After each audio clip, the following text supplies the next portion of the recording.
Pessoal, estamos chegando ao capítulo 19 do nosso livro Pecados Intocáveis, mas nos aproximando dia após dia aí do final do nosso livro. Deus possa abençoar essa leitura nesse momento, que Ele possa trazer à sua vida frutos. Pecados da língua. Durante os meses que tenho me dedicado a escrever este livro, sempre alguém me pergunta: sobre o que você está escrevendo? Quando menciono pecados intocáveis ou aceitáveis, invariavelmente a pessoa revira os olhos e responde: coisas como a fofoca, imagino. Parece que esse é o primeiro pecado cristão que vem à mente, o que nos leva a concluir que se trata de uma prática predominante entre nós, que continuamos a tolerar em nossas vidas.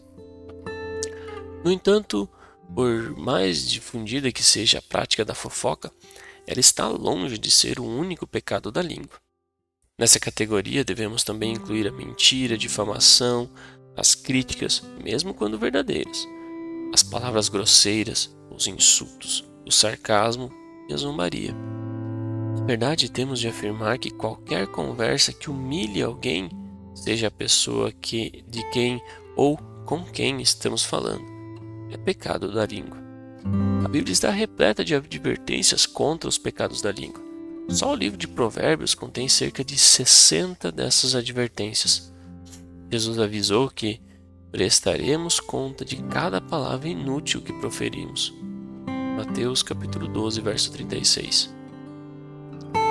E não nos esqueçamos do conhecido texto de Tiago, capítulo 3, que fala sobre os efeitos maléficos da língua. Tiago iguala esses efeitos a um pequeno fogo que incendeia uma floresta inteira e a um membro que contamina o corpo. O versículo, porém, que mais tem me ajudado a lidar com os pecados da língua é Efésios capítulo 4, verso 29. Não saia da vossa boca nenhuma palavra que cause destruição, mas só a que seja boa para a necessária edificação, a fim de que transmita graça aos que a ouvem. Esse versículo é uma aplicação do ensino despedir a revestir, que Paulo apresenta em Efésios capítulo 4, versos 22 a 24. O apóstolo ensina que devemos nos despir dos traços malignos da velha criatura e, ao mesmo tempo, nos revestir prontamente dos traços benignos da nova criatura gerada em Cristo. Ao examinarmos Efésios capítulo 4, verso 29, observamos que não devemos permitir que nenhuma conversa corrupta saia de nossa boca. Essa conversa não se limita a palavrões e obscenidades, inclui todos os tipos de conversas negativas que mencionei anteriormente. Note a proibição absoluta de Paulo: nada de palavras destruidoras, nenhuma sequer. Isso significa nada de fofoca, nada de sarcasmo, nada de crítica, nada de palavras grosseiras. Todas essas conversas malignas que geralmente destroem outra pessoa têm de estar fora das nossas conversas. Imagina como seria a Igreja de Cristo se todos nós praticássemos esse ensino de Paulo? Ao estudarmos os pecados da língua, vamos começar por aquele que vem primeiro à nossa mente: fofoca. Fofocar é espalhar comentários desfavoráveis sobre alguém, mesmo que sejam verdadeiros. Mas geralmente a fofoca é baseada em rumores, o que torna o pecado ainda pior. Parece que fofocar alimenta o nosso ego pecador, especialmente quando o comentário que passamos adiante é negativo, ou seja, falar do defeito do outro nos faz sentir melhores. Em algumas ocasiões, revestimos a fofoca de santidade. Só estou falando isso porque quero as suas orações. Se descobrimos algo negativo sobre alguém, devemos orar pela situação, mas nunca espalhar a conversa nociva. Além de dizer que tipo de conversa temos de abandonar, Efésios capítulo 4, verso 29 nos ensina sobre o que conversar. Devemos conversar apenas sobre o que edifica e dá graça aos que ouvem. Assim, quando fomos tentados a fofocar, temos de nos perguntar: E vou dizer, irá destruir ou edificar a pessoa sobre quem falarei? Bem próximo ao pecado da fofoca, encontramos o pecado da difamação. Difamar é dizer falsidades ou distorções que prejudicam a reputação de alguém. As campanhas políticas, por exemplo, são notórias por difamarem os oponentes. O candidato atribui ao adversário uma postura baseada em afirmações fora de contexto ou em fato isolado acontecido há muito tempo. Afirmações desse gênero têm o objetivo claro de criar uma imagem falsa, de destruir a reputação do outro. Será que os cristãos caluniam? Claro que sim. Caluniamos ao atribuir motivações erradas a alguém, mesmo sendo incapazes de ver os seus corações ou de saber de suas circunstâncias em particular. Caluniamos ao afirmar que o outro não é um cristão de verdade, porque ele não segue as mesmas orientações espirituais que nós ou não pratica as mesmas atividades que praticamos. Caluniamos ao distorcer a posição de alguém sobre um assunto sem antes saber o que ele pensa de verdade. Caluniamos ao dar proporção exagerada ao pecado de alguém, fazendo com que a pessoa pareça mais pecadora do que realmente é. Geralmente a fofoca é motivada pelo desejo de parecer melhor do que o outro. No mundo dos negócios, isso é chamado de esfaquear pelas costas, ou subir a escada corporativa às custas de outros. Os cristãos agem assim muitas vezes.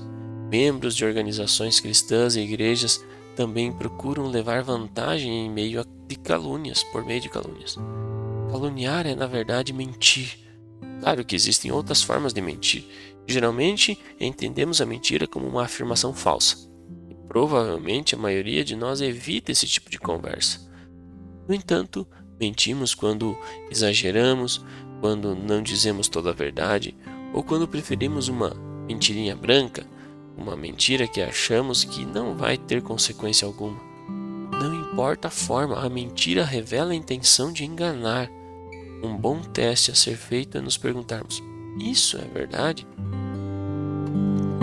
Criticar é fazer comentários negativos que talvez sejam verdadeiros, mas não precisam ser ditos. Por exemplo, ele passa o dia inteiro na frente da televisão, ou ela não vai bem nos estudos. Antes de fazer comentário assim, devemos nos perguntar: o que vou dizer é agradável? É necessário? Nesse caso, precisa mesmo ser dito? Não pecamos somente em nossas conversas sobre os outros, mas também quando conversamos com os outros.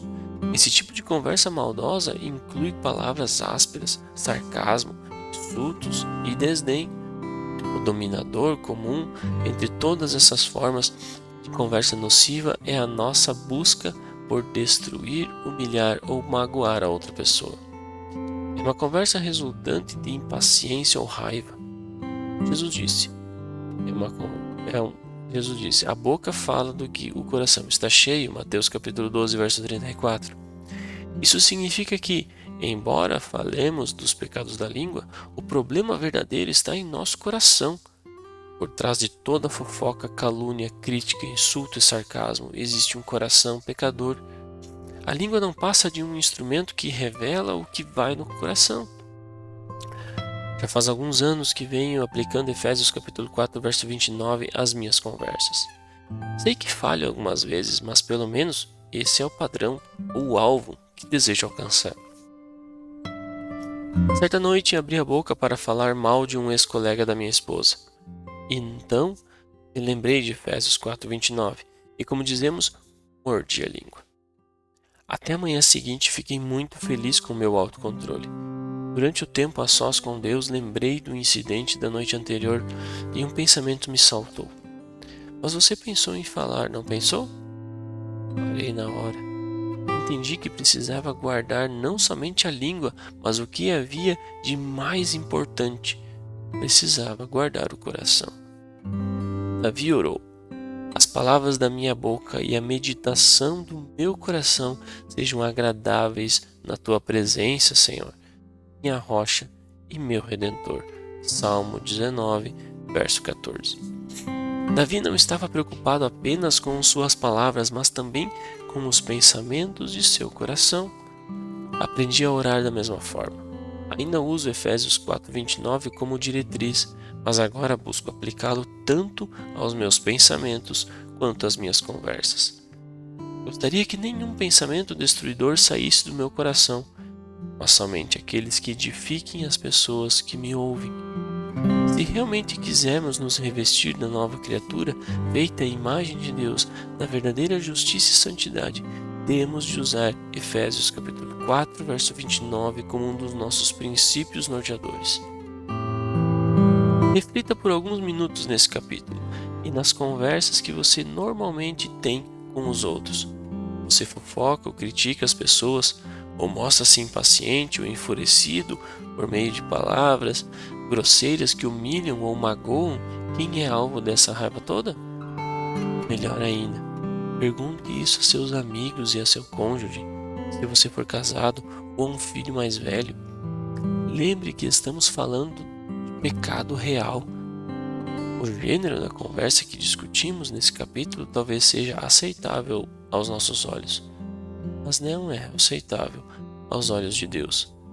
É realmente pecado. Chegamos ao fim do capítulo que, de certa maneira, pode se tornar um capítulo pesado, né? De acordo com as circunstâncias com que nós vivemos, né, no nosso dia a dia. Que a gente consiga refletir e fazer com que essas palavras que nós ouvimos e lemos hoje possam fazer sentido para nós e possam produzir em nós o bem para o qual elas foram escritas. Que Deus abençoe. Nos vemos no próximo capítulo.